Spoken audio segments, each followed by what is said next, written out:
Good morning, good afternoon, depending on where you are in the world.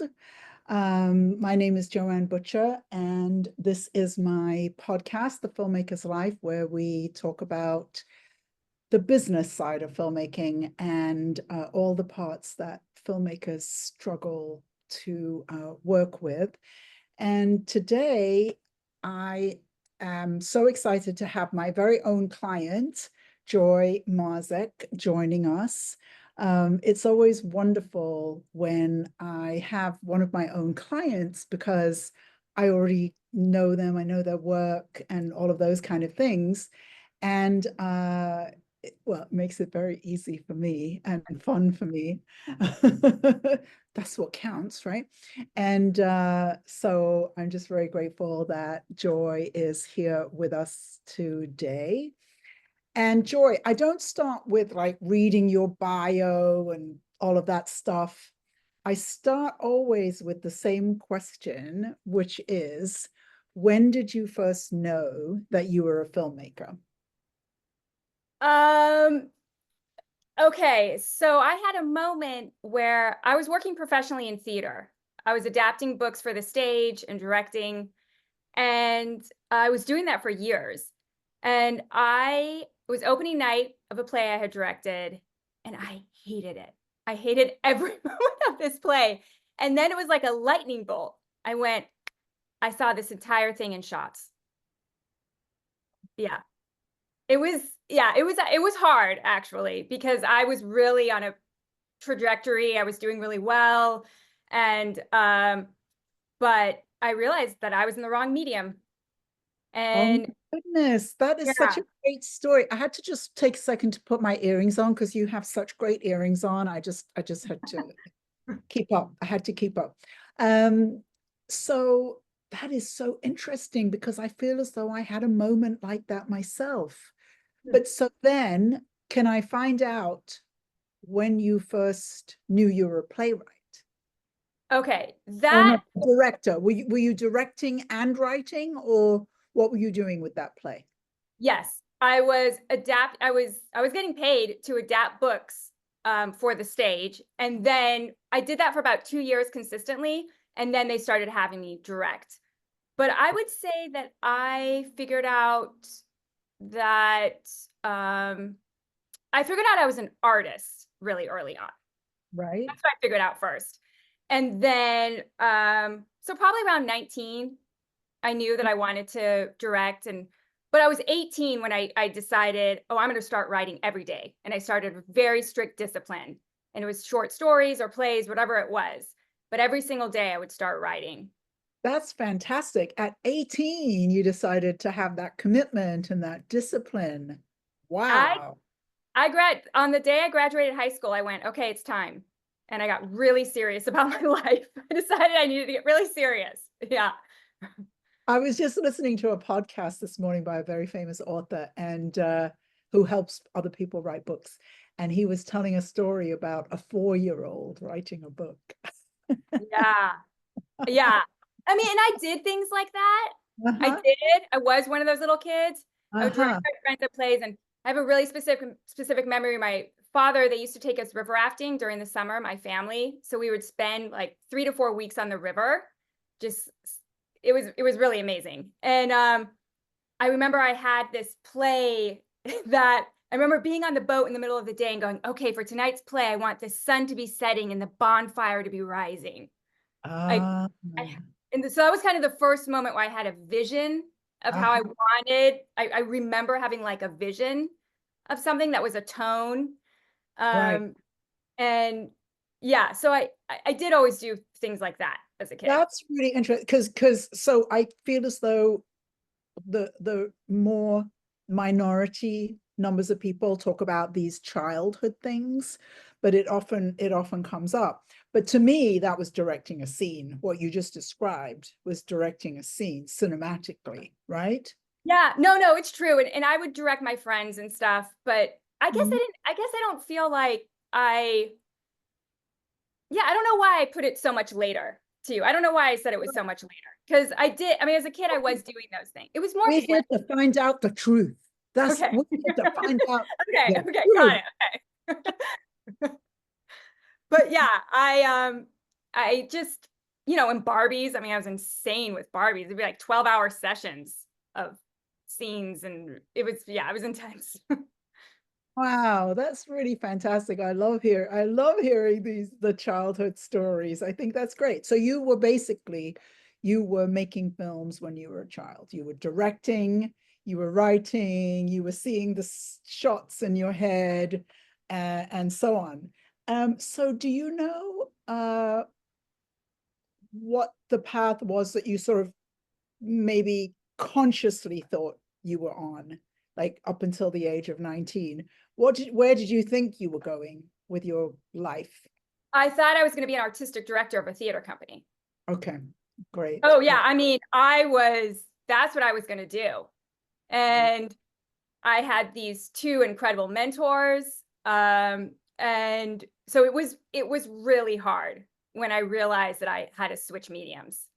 I So, felt there but was I a still lot of want to stick with pressure. I want to stick with the theater for a little bit because I think it's really amazing that it's so partly perhaps when you were in high school, there was no film teacher. Would that be correct? Oh, and I never watched any female directors. I mean, it was Coppola, it was Lucas, it was Scorsese. I mean, that is 100% the reason why I didn't click into it. Aha, aha. Because you thought directing was done by men? Yeah, I just Film didn't see myself directing. doing it, you Right, know? right, right. But I think that, it's so common these days. I remember it was about 20 years ago, the first time that I went to a high school that had a film program, you Hmm. know. Um, but before that, that would be highly unlikely, but maybe theater, And I know in my high school, theater was seen as a fun hobby. There wasn't actually anybody who was seeing theater as something to be done seriously. And it sounds as if you had some of that in your high school. I had that even younger. So Mm. when I was 11, my mom put me in I'll never forget this moment. I was in a summer theater. I mean, it was a camp, but at the end, there was a real production that happened on stage. And the two people who ran it, this was in Albuquerque, New Mexico. It was a husband and wife team, and they had an incredible children's theater program. It was so creative, right? And they would, I mean, and so we did Alice in Wonderland. And I remember when I was in that first time, I was sitting there in a theater class, seeing how it worked, and I was observing it. I remember I couldn't even move. The electricity that was just pumping through me, I couldn't even retain it. I mean, even now, I mean, I can feel the sensation of what that was like. Ah. And I just went, that's it. That's what I'm supposed to do. Do you Uh, by any chance call that Shakti? Do you have a word for that energy? oh, Shakti. That's what I would say. Yeah. And it was like a Shakti pot. They gave me a Right, Shakti the pot. I Shakti. mean, I just exploded. Yeah, And that, I mean, after that, there was no turning back. I mean, I right. quit sports. I mean, all I did was theater, theater, theater. I went to, The theater. yeah. So That's that was amazing. it. So yeah, this thing about starting at 19 was absolute bull. Yeah. It was, yeah, exactly. Yeah. I think it was because even like I'm saying, that moment I was in the 6th grade, and I remember it was during passing period, and I said, what is art? I asked myself that question. I wanted to know, what is art? And it was just like, boom, art is truth. And I went, got it. And so I, and my older brother is an artist. My great grandfather is a famous mariachi composer. So there's a lot of artists in my family, not my Wow. parents, not my parents, but I definitely had all that in the background. Yeah. So Wow. A yeah, mariachi composer. yeah, you can go to his house in Chihuahua. It's a live-in museum and go. Wow. Yeah, What's and my his name? brother, his What's name is Silvestre Rodriguez. Silvestre? Yeah, Silvestre Rodriguez. Yeah. Wow. Let's put his name out there. A Yeah. mariachi composer. That's so awesome. So did he live in Mexico? Were your parents the immigrants? Is that how? No, No. no. I'm third generation. Uh-huh. Yeah. So even my grandparents were born in Arizona. It was Uh-huh. my great grandparents that came over. Right, right. Amazing. Wow. I always think it's so amazing when people have artists in their family, because I was like, well, I was never part of mine. But my mother, right before my mother died, she told me that she was in community theater as a young woman. It's like, Yeah. and you never thought to mention? Right. Right. Yeah. It's so important, I think, especially when you're younger, to know that you have that in your family. Yeah, yeah. She told me right before she died. So I didn't even find out very much about it. But I was like, and my mother was painfully shy. So Oh, I always think it's amazing when people get on stage when they're so shy. But my mother was crazy shy, you know. that's how much she loved it. She was Yeah, lost to that fire. Yeah, yeah. that's cool. Yeah. I remember one time she was there when I was making a presentation about a grant or something. It was like a little, 2-minute presentation, and but it was in a theater, and I walked down to the front, and the panel was on the stage, and I stood up and I, made my speech, and I went back, and she said to my friend, "I could never do that. Where does she get that from?" From you, mom. Apparently, Yeah, you know. yeah, that's cool. Yeah, yeah, yeah. Um, so so you started writing, you started directing, you were in the theater. So now we come back to that moment where you went, Oh I'm in shit. the oh shit, I'm in Oh the wrong shit. one. Yeah. Yeah. Um, and How so old were you then? How old were you then? I was 25. Okay, okay. I say the wrong jungle because I was told this story years ago that you're walking through the jungle of life, and it's very difficult to see ahead. It's so thick with vegetation, and then you're like, oh, wait a minute, why don't I climb a tree to see where I'm going? So you climb up the tree, and you get to the top of the tree, and you look out, and you're like, oh no, Yeah. wrong jungle. That's exactly what happened to me. Exactly. Yeah. But yeah, so yeah, it was challenging because I felt like there were a lot of expectations already on me. Um, and but I went, okay. And so then I spent a year writing a screenplay, figuring it So out. had you studied theater at university? Did you go the college route? I did go to college, but I did not study theater, Oh, what did you study? economics. I had no idea you were that smart. That is really smart. Yeah, as soon as I moved to Seattle from Albuquerque, and I met Uh-huh. a woman and a teacher, and she just blew my mind.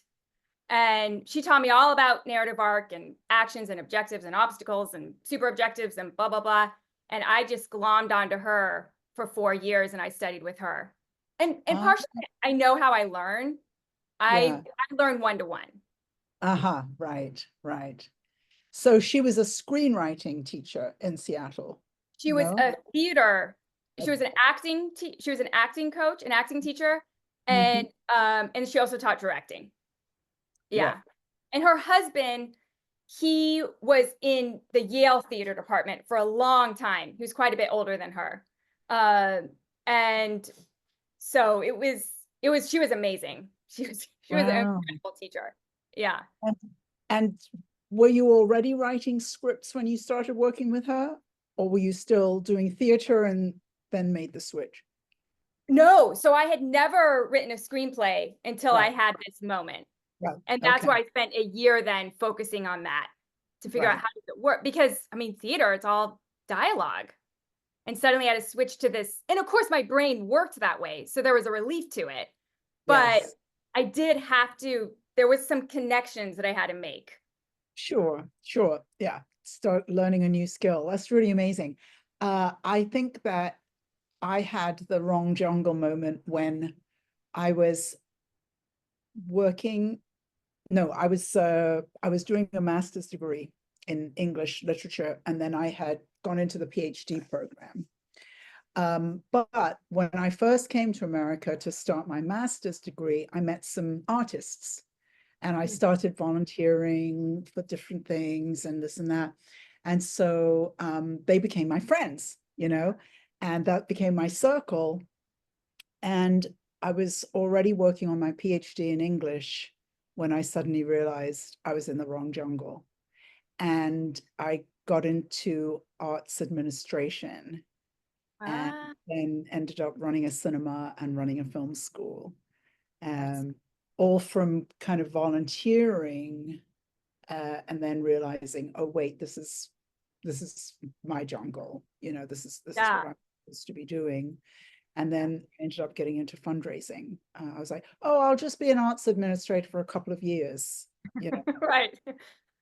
Woo, know, years later. Right. I'll just do a couple of years and then I'll go back to writing. Yeah.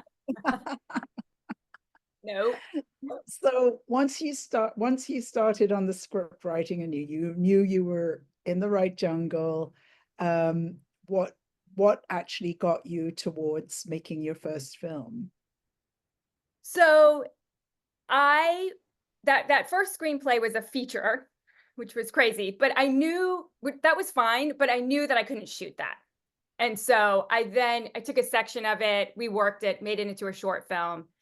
Uh, and then I did this crazy thing in the process where my boyfriend, he's still my partner, he was receiving quotes. He wanted to shoot a yoga video course in India, and he was receiving quotes that it was going to cost thousands and thousands of dollars. And I said, you know what? If you buy me a specific camera that I want, right? We'd only been together for like a year or something. If you buy me a specific camera that I want and the audio gear, I will go to India. I will shoot it for you. I will edit and I will distribute it. And he took me up on the offer. I bought a camera that was terrible for running and gunning in India because I knew the camera I needed for the short film. And so I got this huge Panasonic HP. Anyways, and then we went on a motorcycle for 6 weeks across southern India, and I learned how to use this camera. And then I learned how to edit, and then I distributed it. So I knew the first day all the footage.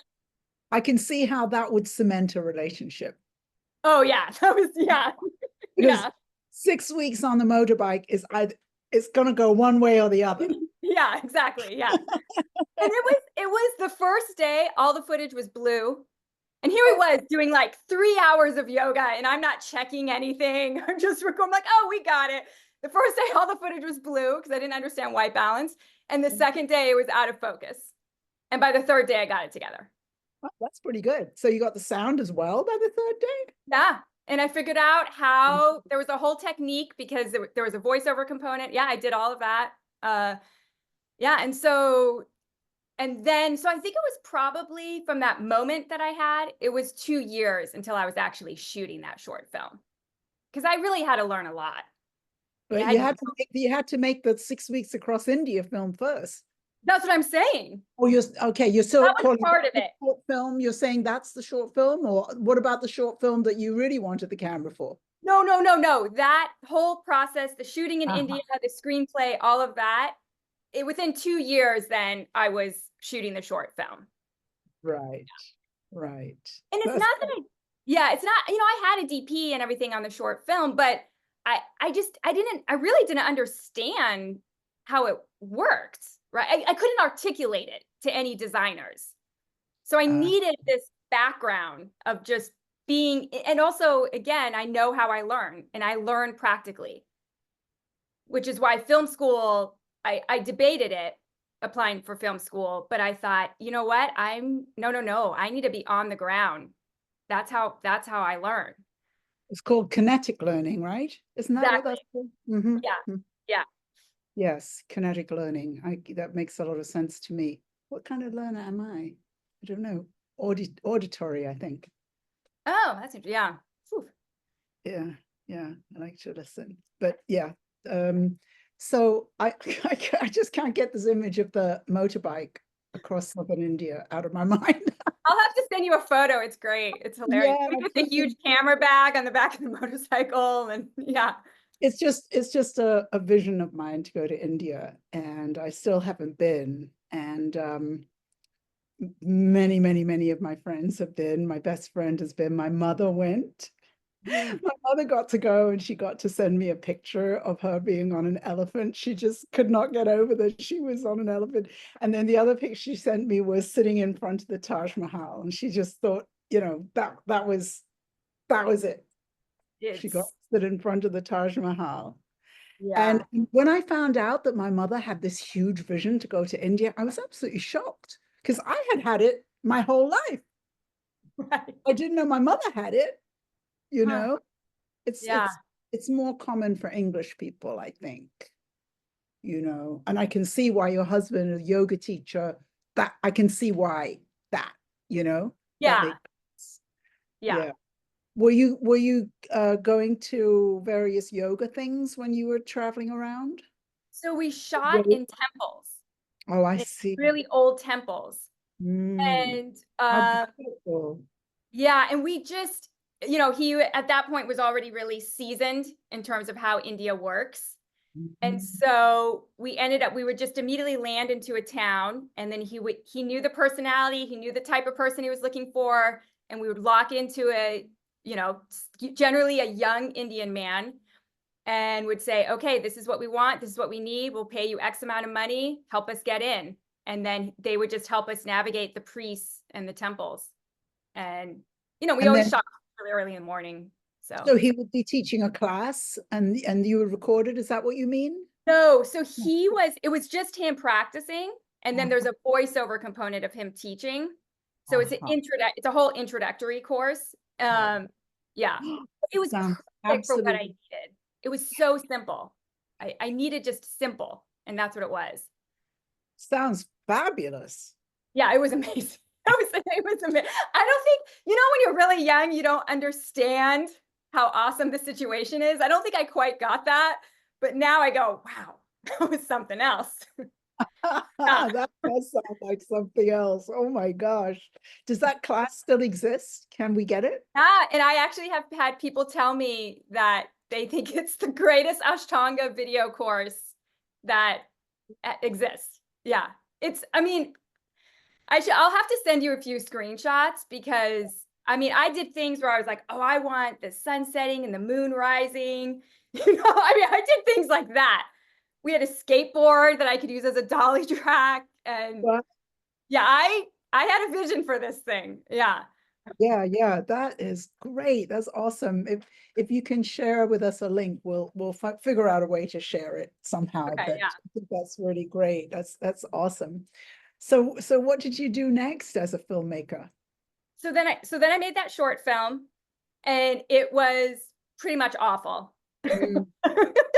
It really was pretty much awful. I But think you that had the right camera. but I had the right camera. I think that now, when I look at it now, there's about 5 minutes that I go, yes, that's joy. I see joy. And it worked. So I never released it or anything like that. It was, it was film school.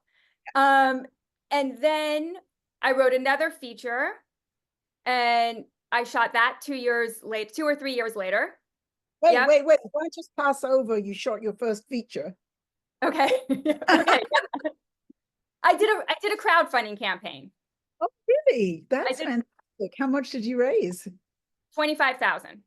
Yeah. Yay! Yeah. That is fantastic. And what was the name of that feature film? So that's the one that you watched, and you're like, you need to rework that beginning. I did not say that. Oh You my did, you guys, you God. did. Oh my God. I'm sure I said something like, I wonder if you Yeah, might consider. you did. No, you did. You did. It was very diplomatic. But that's the punk rock one with all the boys that takes place in the 80s. Line and all of that. Tell us about that. So it's called Bhakti Boy, which means devotional boy. Which if I ever do get around to re-editing it, I would change the title, actually. What would Um, the title be? I pledge allegiance to myself. Yeah. Lovely. Question mark. It's a question mark. But I think I told you, right, that my spiritual tradition is actually, I was at the board meeting of my spiritual home yesterday, which is an ashram. oh, I knew it was an ashram, but I wasn't sure. Okay, yes. But I did know that. Yes. It's an interfaith ashram, but when the guru, when she was in her body, was Hindu, and but it is interfaith, so we have everything. But so bhakti is a concept that I learned from her, Majaya Sati Bhagavati. And it's a very interesting concept. I don't know if we exactly have it in American. Can you say a little more about what Bhakti Boy is? It's Bhakti. No, Emily? Yeah. Yeah, Bhakti. Yeah. And so it means devotion. And so it's about he's about 19, this 19-year-old boy. He ends up getting into the punk rock scene and he's looking for his calling. He's looking for something to devote himself to. And so he ends up going into the punk rock scene, making friendships, joining a band, and then at the end of it, realizing that this is not his true path. And then, so at the end, you see him walk on. But he wants that devotion. He wants something to devote himself to. That And it's is a little bit what we're talking about. We're like, yes, oh, I'm not in the right forest. yes, exactly. And I spent so many years lost. You know, I worked in the arts. I became a fundraiser. I was really good at my job. I was always beating all my fundraising goals, and I enjoyed my work. And I felt like I was lost. I felt as Yeah. I was completely lost until I started working with filmmakers. But that experience is so familiar to me of knowing that there's this longing for something. And now I think of it as longing for my purpose, you know. Mhm. But when I first heard, in fact, it was the place that I became a coach. I was living in California, and I can see this one friend of mine standing up one day and saying, I'm really looking for my purpose. And I remember thinking, what is he talking about? Yeah. What does that mean? These Californians, I used to think, what are they talking about? Yeah. And it still was a couple more years, till I got it. Yeah. Well, we just don't have that idea of dharma, you know? What I is think drama? your to me, it's how you're serving, you know? How are you giving back? How are you serving? Um, and yeah, so I think that idea I think it can be hard. But it's one of the great things about Eastern thought, is that they really do introduce that idea. And so when you're studying the texts and whatnot, you clue into it. Uh, Yeah, but yeah. yes, so I did that film. So I just want to stick with Bhakti Boy. So this was your first feature film. A lot of people never get past making shorts, right? They never actually manage to make that transition over to making a feature. And one of the reasons is because they don't have money.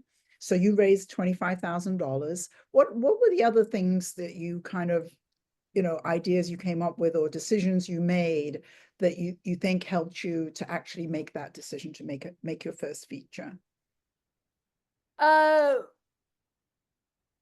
I mean, it's just the need has to be there, right? Mm, I mean, you just have to want to get that story out and be mm, willing to do pretty much anything. But I will say that because I was thinking about this last night, I feel like if you're an independent filmmaker, your entire you really rely on in-kind donations, as you say.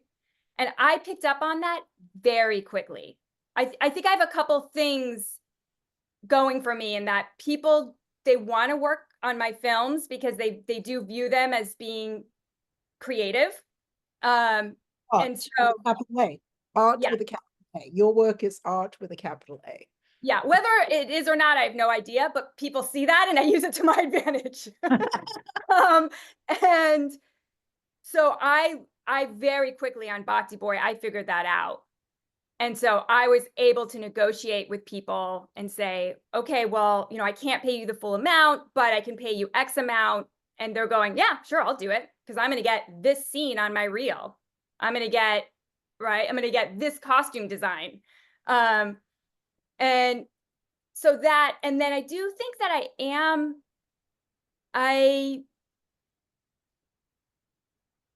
I think that because I am pretty, I mean, I think all filmmakers are pretty passionate, but that it really does carry independent filmmakers a long way, the passion, because especially in Philadelphia, oh, that's the other thing. It's living in Philadelphia. There's not very much narrative work.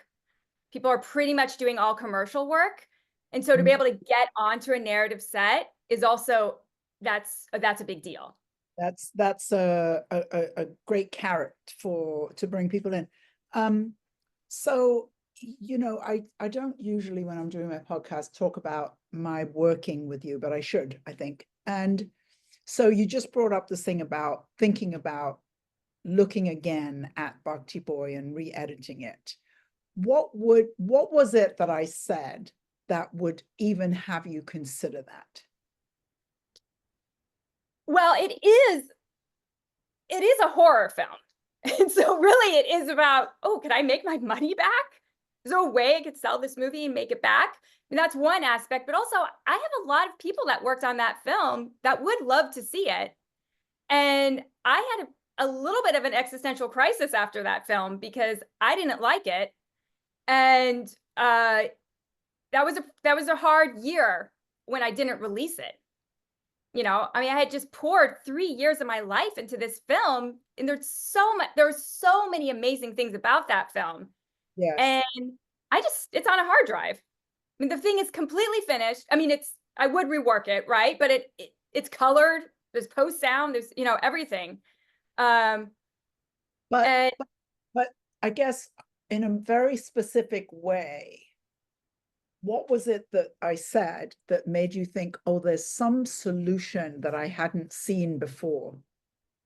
oh, you basically laid out what could be the opening sequence, which that is something that I have struggled on the most in my directing is my openings. And you said, I think that if you just go, we're gonna know where we are immediately in this story, and then you can just keep going then, right? It's just about this opening 5 minutes. I'm not rooted. I don't know where I am as the audience member. I'm not grounded. And so that was, I mean, also, I just really liked your idea too. I went, oh yeah, that's a great solution. Yeah. I've seen this so many times in film openings where, and the example I always give is this one documentary where we were seeing birds flying at seagulls in the sky. So I knew we were at the ocean, and there were these seagulls flying around in the sky, and then we saw some ocean waves. So that opening shot, I didn't even know if I was on the ground, right? Do you know what I mean? I didn't Yeah. even, where was I, right? Yeah. There was the ocean, then there was this structure that went out into the ocean, then there was this woman, then we saw it was a woman and a child, then we saw her go and look through a hole in the, and it, And at that point, everybody has hit stop and they've moved on to another movie. Yeah. Yeah. and so, I said to the filmmaker, how long are you going to make me wait to find out what this film is about? And Yeah. it turned out that it was about immigration, and that structure that they were looking through was the border wall, but I had never seen an image of the border wall going into the ocean. Oh, wow. I didn't recognize that. But even Yeah. then, it was later. But I said, I say this to people, and I think that they're wanting to be creative. But what if we had had a title before the seagulls that said Right. immigration, a new reality, Yeah. right? Boom. Yeah. Yeah. Then I would be willing to wait if I knew where I was. Yeah. Yeah. But Yeah. if I don't know where I am, then I'm just confused and irritated. Right. Yeah. Yeah. So yeah, I mean, I would like to re-edit it. I would, using your suggestions, and now too, I mean, that was 10, it was 10 years ago or something. So I would come at it from a totally different perspective as well. Right. So, in more recent times, what have been your more recent films that you've made? Because you're up to number 4 now, correct? Yes. So then, yes. So then a few years after that, I then wrote what would be my second feature, which would then get distributed in the UK and the US. And that's called I Am That. And that was the first time that I used the tax credits. So I shot it in New Mexico, which was where I was born and raised. So I did know a lot of people. And I used that tax credit. And I have to say, I had a little bit of a little help. Someone that I went to high school, his mother was the head of the Albuquerque film office at the time. So the first day that I landed, I had lunch with her. Uh-huh. And she just went, okay, here you go. Here's a line producer. Here's a UPM. And they're all people that were at my level. They're Right. all about my age. They're at my level. The line producer normally was a UPM. And she said, I really need a line producer credit. I'll do it for free. I'll do your whole budget for you for free. I'll hire the crew. I'll do everything if you give me this credit. And to this day, I still work with her. She's one of my good friends. Oh, wow. And she's a line producer for Apple and, Netflix. She's all over the place. But so that was huge. And it was just because, from the time that I grew up to the time that I'd left, New Mexico exploded with Yeah. film. And what is their tax credit percentage and how much did you apply for? So it's 30%, and there's no limit on it. So that's why it's so amazing. There's no cap and there's no limit in New Mexico. So I shot that film for, I think it was 110,000. And then, whatever it was, a year later, I got my check. So I ended up putting that amount on credit cards, but then was able to pay it off. Right. Nice. Yeah. That's so great because I always tell people when they're talking about tax credits, first of all, look at what the minimum is, because a lot of places, I think California, for example, and I could be wrong about this, so don't quote me, but I think the minimum is $1 million, for example. Wow. Right? And then there are some places like New Mexico where there is no minimum. Yeah. And so they've really made a decision. We're out to help all filmmaking happen here, whether it's the Netflix series or the $110,000 movie. So it's fantastic. And it's a minority of states that do that, but good to know. I have another client who's going to be making a film, I think a $2.5 million film in New Mexico, and using those tax credits.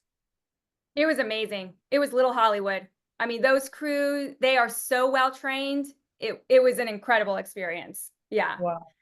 Yeah. Wow. So that film is now in distribution. And then the next film is called. So then I did a whole bunch of little shorts Oh, okay. after that. I shot in India. I did a short in India. I did a short in Sri Lanka. Then I did a short here in Philadelphia. And then I did that one that you watched with the woman. Yeah, the Holy Fool, kind of a spin-off of that character. And that was great because I think the cool thing about shorts is that I was able to experiment with my process a little bit. And, it's not high risk, right? You're spending 5,000, 7,000 or something. And then, and also you get, I think that when you're in a feature film, you're so locked into it that you don't have any feedback until you're in post about how you were directing. But with a short, you get that immediate feedback. And so I wish I would have just done a whole bunch of shorts at the beginning and Uh-huh. not done Bhakti Boy and I Am That. Right, Uh, right. But Well, it's all good though. it's all good. Yeah, yeah. When I think about it now, I go, oh man. But yeah, so and then eventually basically what happened was that I realized that I'm caught in this cycle now of not making any money. That I don't have a career that's sustaining me. And so that's what led me to you. And That's what you we're became my filmmaker hers. I actually met Joanne 3 years ago. She came and did a talk in this female bicoastal filmmaker group that I belong to. And I absolutely loved you. But then when we spoke on the phone, I realized I wasn't ready yet. Like I wasn't ready to be a student like that yet. I wasn't ready to just listen. That's so interesting because you're a fabulous student, by the way. So we have a clip to show. Can you set up the clip? I mean, tell us what the movie is and Yeah. Okay, so this is called 24 Frames Lalla. This is my third feature. And after those shorts, I ended up making this feature. And this is a film that screened at the Santa Fe International Film Festival a few weeks ago. And this is pretty much at the top of the film. And it's fairly self-explanatory. I honestly, I think that it's going to be self-explanatory.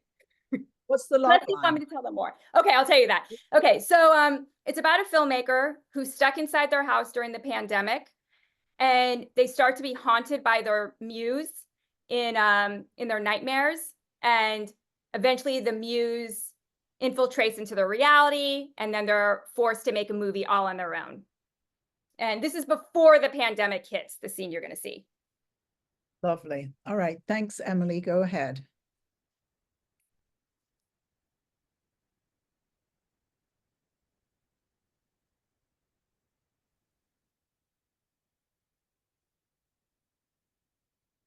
Hey Lala, I showed my producer friend your script, and I'm really sorry, but she's not interested in producing it. Maybe you should try to cut like 30 pages out of it. That'll make it cheaper to make.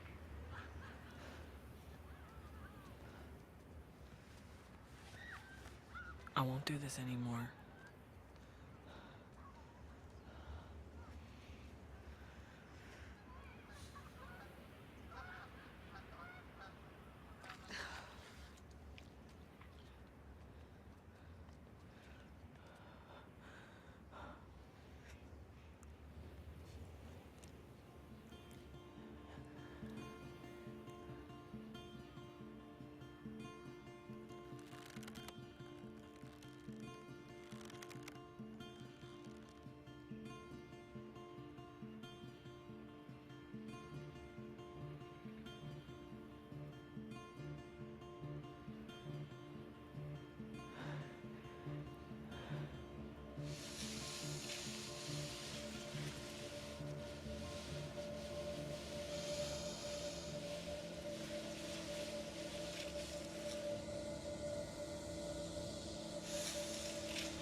I love that scene. I love the snow. I love the lake. I love her mascara running.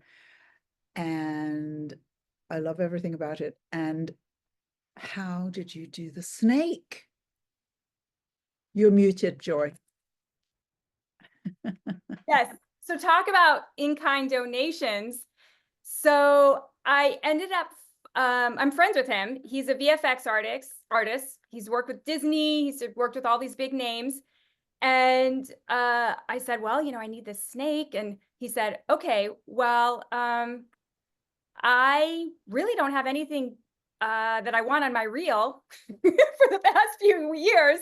So I'll just do it for free. He said, I'd love to be able to make a snake. Yeah. And so I have two snakes, actually.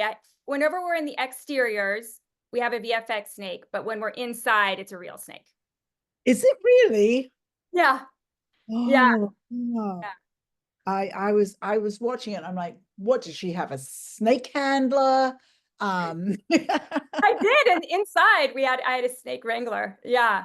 Snake wrangler.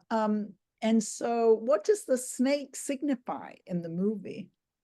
So what you see before that scene, you see the nightmare, the reoccurring nightmare that she's having, where the muse is haunting her. And basically the snake is, you see the snake in a fish tank on the beach, and the snake crawls out of the aquarium. And then the next time you see the snake, it's in the real world. Okay. So it basically becomes like it is part of the muse. So the muse is a six-headed, it's a real person, and they have a six-headed crown to them, which is a Hindu god, Ananta, Vishnu. And at the end of the film, she's able to finally grab the snake and hold it, and then the snake disappears. So it really is this fear that she's having. She doesn't trust herself. And so the snake is it's basically this embodiment of her fear that she has to let go and trust herself. And that was something that out of all my pieces, this is actually the most personal and auto fiction. And I really was struggling to trust myself. And I said, for 24 Frames Lalla, every single step of the way from beginning to the end, I'm going to trust myself. I'm not going to let that doubt come in. And so that's how I made the film. What a great mental discipline. That's fantastic. And so where is the film traveling to next? So hopefully, everyone, hopefully it's going to get into Slam Dance. And I spoke to Joanne about this. I had one of the program directors contact me about it. And so hopefully that's what's going to happen. And I will say, I mean, fingers crossed, but in my mind, even when I was writing the screenplay, I went, this is a Slam Dance film. This is a Slam Dance film. It is a Slam Dance film. It for sure is a Slam Dance film. And I told you, they were a client of mine for a while. And I worked with Peter, and he's now left. So he was one of the founders. There were more than one founder. But Slam Dance has such a particular flavor as a film festival. Have you been yourself to Slam Dance? No. Yeah. It just has, it's one of the very few film festivals that I highly recommend because it's so focused on filmmakers. Their goal is to help filmmakers. Yeah. It's not a festival that's about let's sell tickets and get celebrities here, and it's not that. Yeah. It's absolutely focused on we help filmmakers. Yeah, that's so great.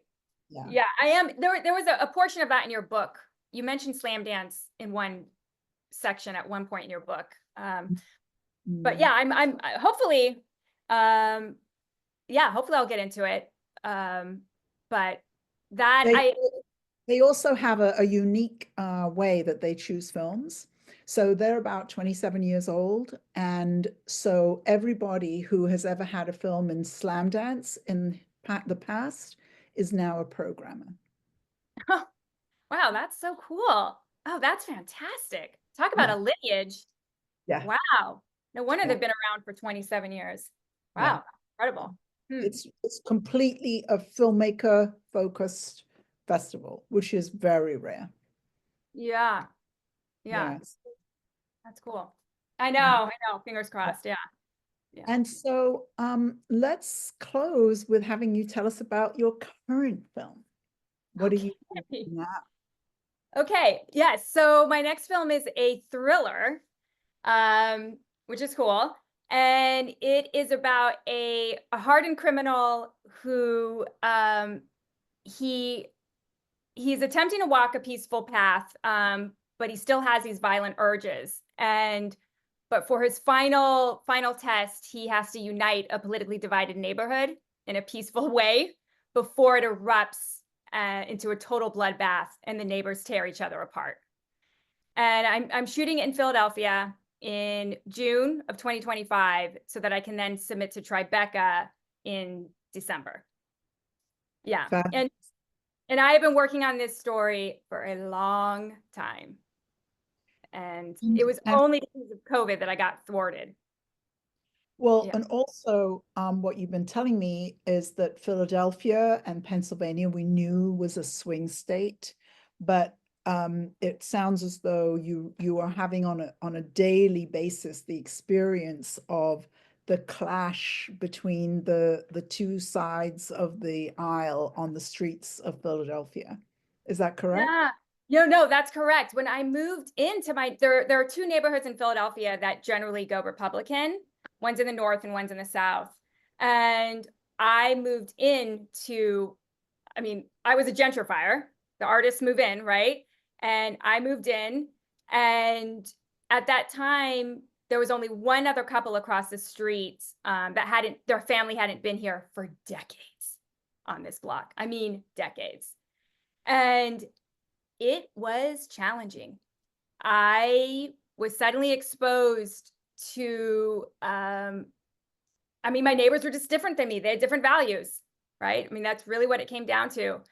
And there was a lot of tension for a while. Now the neighborhood has gentrified more, right? That a lot of those people have been pushed out. And so there is less tension. And at one point there was not, you would not see one African-American in the neighborhood. Black people knew, stay away from that, stay away from Fishtown. Yeah. In the 80s, there was some sort of a Black family moved in and there was some sort of a bombing or something that happened. Really, really terrible racial tensions. And so, yeah, it just became this fascinating study, anthropological study. I was able to separate myself from it enough. And then I started studying the history of the neighborhood, how this happened. And yeah, so you'll see they're going to read my script in a couple weeks. And I have some of that history layered in there. And you see how it evolved to this. But yeah, and the honest truth though, is that part, I did do a year of research before I wrote the screenplay, but the part that was the reason why it became so delayed was because the Holy Fool character has just been so hard to write. He's at a different place than, right? There's a psychology that he has that I'm fascinated with. And so I've dived into that psychology, but I am not that person, And so it has been a real reach for me. Yes. A real reach.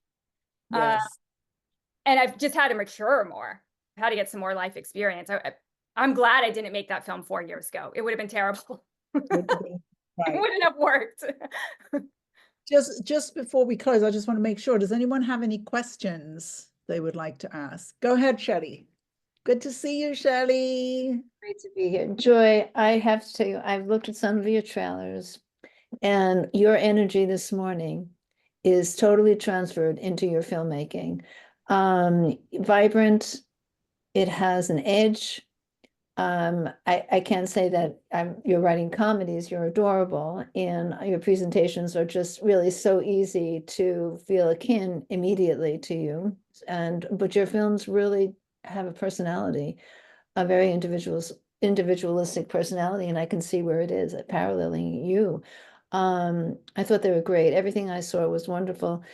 I wanted to mention, since you're in the Ashtanga community, I'm assuming as a yogi, is that your, so we share probably a common thread here with the loss of Sharat. Do you know the other? Yes, this is the grandson of the founder of Ashtanga Yoga in India, Pattabhi Jois.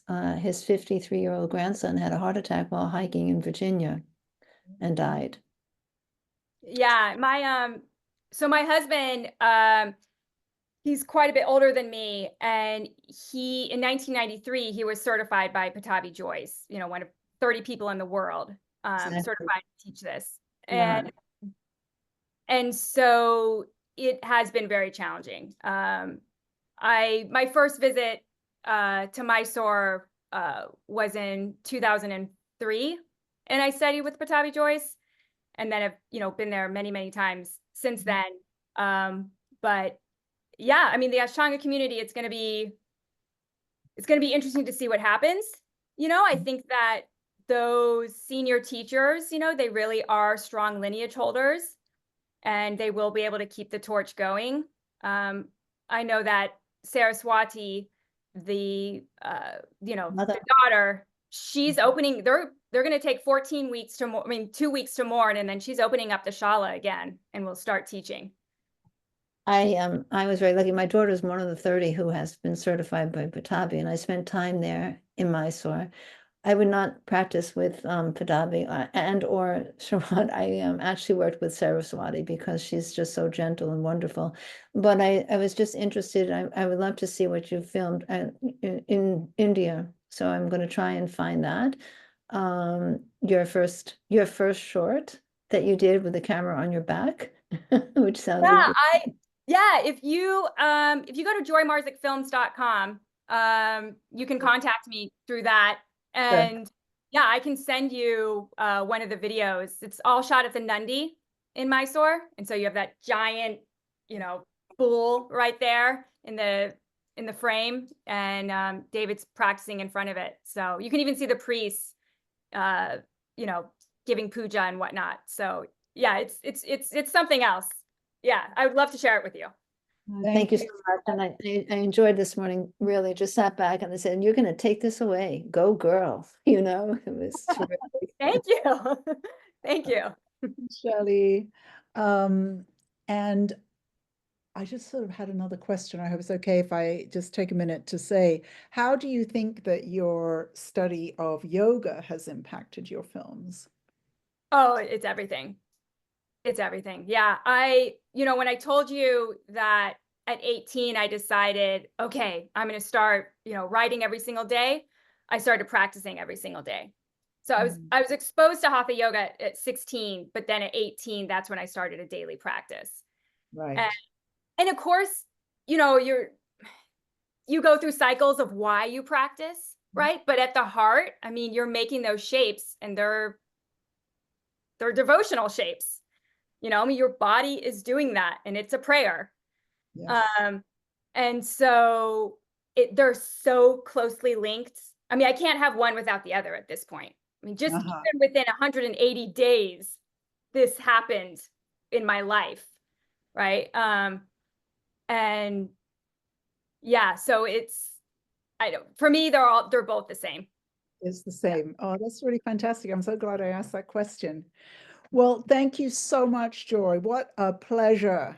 Thanks for inviting me. This was great. It's just fun to get to find out more about your work and about you and your story. It's just really, really fun.